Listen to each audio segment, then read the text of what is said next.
Movie शुरू होती है एक छोटे से टाउन सेंटर विले में, जहां हमें दो पुलिस ऑफिसर क्लिफ और रोनी दिखाई देते हैं। वो एक लोकल फार्मर फ्रैंक के कॉल पर रिस्पॉन्ड कर रहे हैं। फ्रैंक का कहना है कि उसकी मुर्गी चोरी हो गई है। फ्रैंक को लगता है कि ये जरूर हर्मिट बॉब ने किया होगा, जो जंगल के अंदर रहता है। इस वजह से वो कॉप्स जंगल जाते हैं हर्मिट बॉब को ढूंढने और उससे सवाल करने के लिए। थोड़ी देर बाद उन्हें एक कटा हुआ रैबिट और रिसेंटली बुझा हुआ कैंपफायर मिलता है। क्लिफ देखता है कि हर्मिट बॉब झाड़ियों में छुपा हुआ है और उससे पूछते हैं कि मुर्गी कहाँ है, लेकिन वो जवाब नहीं देता और अचानक उन पर गोली चला देता है। ये देखकर रोनी घबरा जाता है, पर क्लिफ मामले को और ना बिगाड़ने के मूड में नहीं होता और वो सिर्फ बॉब को वार्निंग देता है और वहाँ से निकल जाता है। बाद में उनकी कार में रोनी पूछता है कि उन्होंने हर्मिट बॉब को अरेस्ट क्यों नहीं किया जबकि उसने पुलिस पर गोली चलाई थी। क्लिफ जवाब देता है कि वो बॉब को स्कूल टाइम से जानता है, जो कि 50 साल पहले की बात है। चाहे बॉब कितना भी अलग क्यों ना हो, वो ना तो किसी को नुकसान पहुंचाएगा और ना ही किसी की मवेशी चुराएगा।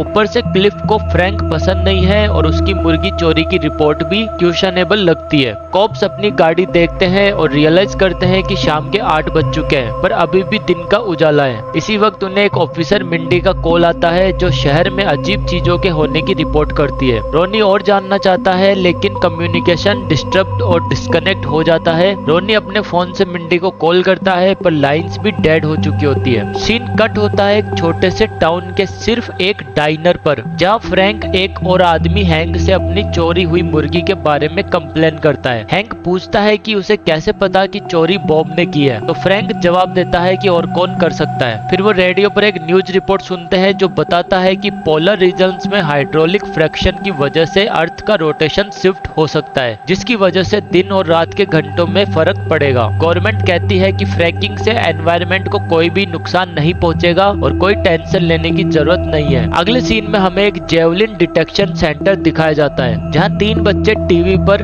इकोलॉजिकल चेंजेस की न्यूज देख रहे हैं। एक लड़का जेरोमिनो कहता है कि पोलर फ्रैकिंग से अर्थ का रोटेशन बदल सकता है, जो पूरी दुनिया के डिस्ट्रक्शन का कारण बन सकता है। 2 लड़कियां ये सुनकर डर जाती है और सोचती है कि उनका क्या होगा। तभी एक गार्ड आता है और जेरोनिमो को लड़कियों के क्वार्टर में होने के लिए डांट लगाता है। फिर हमें एक गैस स्टेशन दिखता है, जहां बॉबी नाम का एक आदमी रेडियो से क्राइसिस के बारे में सुनता है। थोड़ी देर बाद एक डिलीवरी मैन आता है और उसे एक रेयर कॉमिक बुक गिफ्ट करता है, जो बॉबी को बहुत खुशी देती है। जाने से पहले बॉबी डिलीवरी मैन से कुछ अच्छी न्यूज मांगता है। डिलीवरी मैन कहता है कि दुनिया परफेक्ट है और हमें हर छोटी छोटी चीजों की भी वैल्यू करनी चाहिए। ये सुनकर बॉबी सोचने लगता है। इसी बीच जंगल में हर्मिट बॉब देखता है कि चींटियां अजीब तरीके से इधर उधर भाग रही है और मशरूम्स भी वहां उग रहे हैं जहां नॉर्मली नहीं उगने चाहिए। एक और सीन में मोटल ओनर डैनी न्यूज से सुनता है कि कई पालतू जानवर गायब हो गए हैं और कुछ पालतू जानवर वापस आते हैं, पर उनका बिहेवियर अजीब और गुस्सैल हो जाता है। ये सुनकर डैनी टेंशन में आकर अपनी बिल्लियों को ढूंढने लगता है, पर वो कहीं नहीं मिलती। मीनवाइल फ्रैंक गार्डन में अपने पालतू कुत्ते को ढूंढने जाता है। उसे अपना कुत्ता एक कार के नीचे मिलता है, पर जब वो उसे अंदर बुलाता है तो वो कुत्ता इग्नोर करके ऑपोजिट डायरेक्शन में भाग जाता है। फ्रैंक इरिटेट होता है, पर जल्दी रियलाइज करता है कि ना सिर्फ उसका कुत्ता गायब है, बल्कि उसकी फार्म की सभी गायें भी गायब है। इसी बीच हर्मिट बॉब दूरबीन से देख रहा होता है कि गायें भी जंगल की तरफ जा रही है। पुलिस स्टेशन पर रोनी, मिंडी और क्लिफ सेंटर विले में हो रहे अजीब इवेंट्स पर डिस्कस करते हैं। हमें पता चलता है कि एक डेड बॉडी स्टेशन पर रात भर रखने के लिए लाई गई है। रोनी और मिंडी पूछते हैं कि कोरोनर कब आएगा, क्योंकि वो ड्यूटी पर एक दूसरे के साथ नहीं रहना चाहते। क्लिफ बताता है कि कोरोनर कल आएगा और आज रात ड्यूटी उसकी है। ये सुनकर रोनी और मिंडी रिलैक्स हो जाते हैं और घर जाने का डिसाइड करते हैं। सीन शिफ्ट होता है डाइनर पर, जहां ओनर और वेट्रेस अपने शहर के नए फ्यूनरल अंडरटेकर जेल्डा के बारे में गॉसिप कर रहे हैं। वेट्रेस बताती है कि जेल्डा गॉर्जियस है, पर उसकी आंखें अजीब है, जो दिल तक छेद जाती है। वो ये भी बताती है कि जेल्डा ने अपने फ्यूनरल होम के पीछे एक सीक्रेट जापानीज स्टाइल रूम बनाया है, जहाँ वो एक गोल्डन बुद्ध स्टैट्यू और समीराय तलवार रखती है। कहीं और हमें जेल्डा बुद्ध के सामने तलवार स्विंग करते हुए दिखाई देती है। वो वापस मॉर्ग रूम में जाती है, जहाँ वो एक लाश को हिलते हुए नोटिस करती है, पर उसे लगता है कि यह उसका वहम है और वो वहाँ से निकल जाती है। रात को अचानक चांद पर्पल कलर का हो जाता है और 2 लाशें अपनी कब्र से उठती है। वो सीधे डाइनर की तरफ जाते हैं जहाँ वेट्रेस और ओनर साफ सफाई कर रहे होते हैं। औरतें ज़ॉम्बीज को देखकर डर जाती है, पर रिएक्ट करने से पहले ही उन्हें अटैक करके मार दिया जाता है। ज़ॉम्बीज काउंटर पर एक कॉफी पॉट को देखते हैं, कॉफी बोलते हुए उसे पी जाते हैं और पॉट को तोड़कर वहाँ से निकल जाते हैं। अगली सुबह क्लिफ को हैंक से कॉल आता है जो उसे डाइनर बुला लेता है। क्लिफ वहाँ पहुंचकर दोनों औरतों की कटी हुई बॉडीज देखकर हैरान हो जाता है। रोनी और मिंडी भी कुछ देर बाद पहुंचते हैं और वो भी ये सीन देखकर शॉक हो जाते हैं। बॉडीज बहुत ही ब्रूटल तरीके से फाड़ी गई होती है, इसलिए वो सब मान लेते हैं कि ये किसी जंगली जानवर का काम होगा। कहीं और हमें जॉय नाम की एक टीनेज लड़की और उसके 2 मेल फ्रेंड को सेंटर विले में गुजरते हुए दिखाया जाता है। वो अपने फोन पर मैप चेक करने की कोशिश करते हैं पर सिग्नल नहीं मिलता, तो वो रोड पर आगे बढ़ते हैं। कुछ देर बाद वो बॉबी के गैस स्टेशन पर रुकते हैं फ्यूल भरवाने के लिए।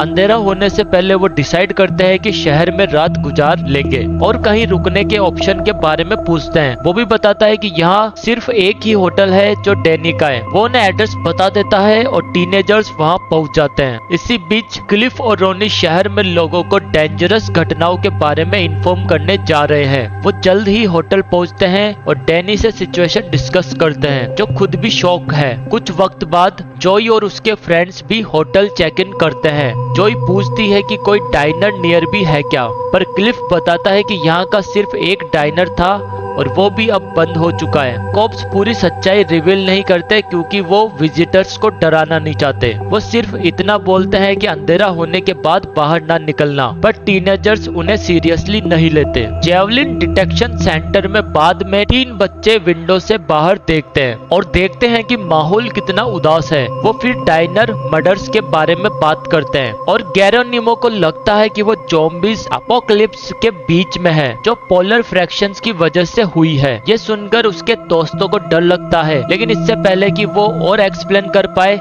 उसे वापस से लड़कियों के फ्लोर से निकाल दिया जाता है। दूसरी तरफ क्लिफ और रोनी टाउन के शमशान में जाते हैं और 2 कब्र देखते हैं जो खुली हुई है। ये देखकर उन्हें फाइनली समझ आता है कि मुर्दे अपनी कब्र से उठ गए हैं और तबाही मचा रहे हैं। वो तुरंत गाड़ी में बैठते हैं और सबको वार्निंग देने लगते हैं कि ज़ॉम्बीज से बचे। रास्ते में क्लिफ सोचता है कि ज़ॉम्बीज को कैसे मारा जाए, तो रोनी जवाब देता है कि उनको सिर्फ सर काटकर ही मारा जा सकता है। दूसरी तरफ हम बॉबी और हैंक को हार्डवेयर स्टोर में देखते हैं जो उसी सिचुएशन पर डिस्कस कर रहे हैं। उन्हें भी लगता है कि ये ज़ॉम्बी एपोकलिप्स है, तो वो स्टोर को बंद करने की तैयारी करते हैं और अपने आप को हथियार से आर्म कर लेते हैं। होटल में जॉय और उसके दोस्तों को न्यूज देखने को मिलती है जिसमें दिखाया जाता है कि कई लोकेशंस पर ब्रूटल मर्डर हो रहे हैं जहां विक्टिम्स ऐसे लग रहे हैं जैसे किसी वाइल्ड एनिमल ने उन्हें फाड़ दिया हो। ये देखकर वो डर जाते हैं और उन्हें लगता है कि शायद कॉप्स सही कह रहे थे,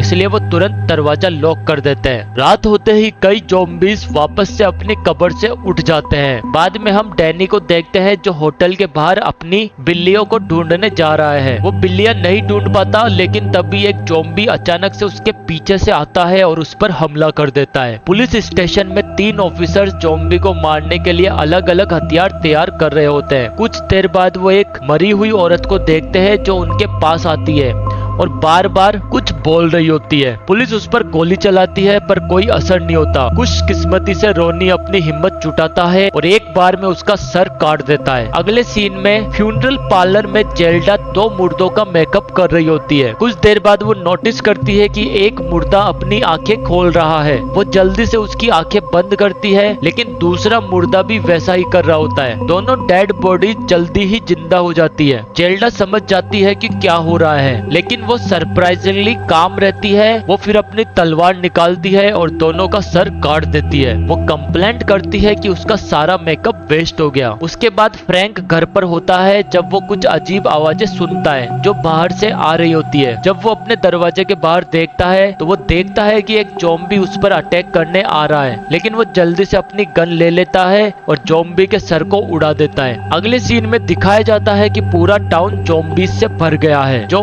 stickers, juice, wifi, Rogan, Bluetooth, सिरी जैसे शब्द बोल रहे हैं। पता चलता है कि वो अपनी फेवरेट चीजों की तरफ जा रहे हैं जब वो जिंदा थे। वो तुरंत हार्डवेयर स्टोर पर हमला करते हैं जहां हैंक और बॉबी ने खुद को लॉक किया हुआ होता है। ज़ॉम्बीज अंदर घुस जाते हैं, लेकिन दोनों आदमी बहादुरी से रिएक्ट करते हैं और उन सबको मारकर उनका सर काट देते हैं। दूसरी जगह जेवलिन डिटेक्शन सेंटर में भी ज़ॉम्बीज हमला करते हैं, तो बच्चे क्लोजेट में छुप जाते हैं। पुलिस स्टेशन में 3 ऑफिसर्स खिड़की से ज़ॉम्बीज को हेल्पलेसली देखते हैं जो टाउन में घूम रहे हैं। मिंडी रोने लगती है और एश्योरेंस मांगती है, तो क्लिफ उसे तसल्ली देता है कि सब कुछ ठीक हो जाएगा। कुछ देर बाद वो नोटिस करते हैं कि जेल्डा स्टेशन की तरफ आ रही है और वो आसानी से रास्ते में कई ज़ॉम्बीज को मारते हुए आ रही है। कॉप्स उसे अंदर लेते हैं और जेल्डा उनसे उनके प्लान के बारे में पूछती है। ऑफिसर्स के पास कोई प्लान नहीं होता, तो जेल्डा सजेस्ट करती है कि वो बाहर जाए और जितने लोगों को बचा सकते हैं बचाए। वो प्रपोज करती है बाद में उन्हें शमशान में मिलने का। ऑफिसर्स बाहर जाने से डरते हैं, लेकिन फिर भी वो राजी हो जाते हैं और निकल जाते हैं। इसके बाद 3 ऑफिसर्स पूरे टाउन में गाड़ी चलाते हैं, सर्वाइवर्स की तलाश करते हैं और रास्ते में ज़ॉम्बीज को मारते हैं। वो आखिर में होटल पहुंचते हैं जहां वो जॉय के ग्रुप को मरा हुआ पाते हैं। उनकी बॉडीज खुले पड़े होते हैं। रोनी उनका सर काट देता है ताकि वो ज़ॉम्बीज ना बन सके, जिसे देखकर मिंडी डर जाती है। स्टेशन पर जेल्डा को दिखाया जाता है जो कुछ टाइप कर रही होती है, जैसे कि वो किसी को सीक्रेट मैसेज भेज रही हो। अगले सीन में हैंक और बॉबी हार्डवेयर स्टोर में है, जिंदा है और रिलेटिवली ठीक है। वो सामने के दरवाजे को ढकते हैं और राहत की सांस लेते हैं, लेकिन फिर उन्हें पता चलता है कि पिछले दरवाजे को उन्होंने खुला छोड़ दिया है। ज़ॉम्बी जल्द ही पीछे से घुस जाते हैं और बड़े नंबर्स में अंदर आ जाते हैं। दोनों आदमी इतने सारे ज़ॉम्बीज का सामना नहीं कर पाते, तो वो अपनी किस्मत कबूल कर लेते हैं और आखिर में मर जाते हैं। इसी बीच जेवलिन डिटेक्शन सेंटर में ज़ॉम्बीज वापस चले जाते हैं, तो 3 बच्चे क्लूसेट से निकलकर वहां से भाग जाते हैं। दूसरी जगह फ्रैंक को दिखाया जाता है जो घर पर ज़ॉम्बीज के अटैक से चिल्ला रहा होता है। अगले सीन में 3 ऑफिसर शमशान पहुंचते हैं जहां उनकी गाड़ी ज़ॉम्बी से गिर जाती है। वो आगे बढ़ने की कोशिश करते हैं, लेकिन एक ज़ॉम्बी उनकी गाड़ी के टायर में फंस जाता है और वो मूव नहीं कर पाते। मिंडी और नहीं सह पाती, तो वो जोर जोर से चिल्लाने लगती है। कुछ देर बाद उसे उसकी दादी ज़ॉम्बी मिलती है जो उसे उसका नाम लेकर बुलाती है। इससे मिंडी का सब्र टूट जाता है और वो गाड़ी से उतरकर अपनी दादी से मिलने जाती है। वो तुरंत ज़ॉम्बीज का खाना बन जाती है। बाद में जेल्डा को शमशान की तरफ आते दिखाया जाता है जो रास्ते में ज़ॉम्बीज को मार रही होती है। वो एक फीमेल ज़ॉम्बी को देखती है जो स्टाइलिश कपड़े पहने हुए है। वो एक पोज देती है और कहती है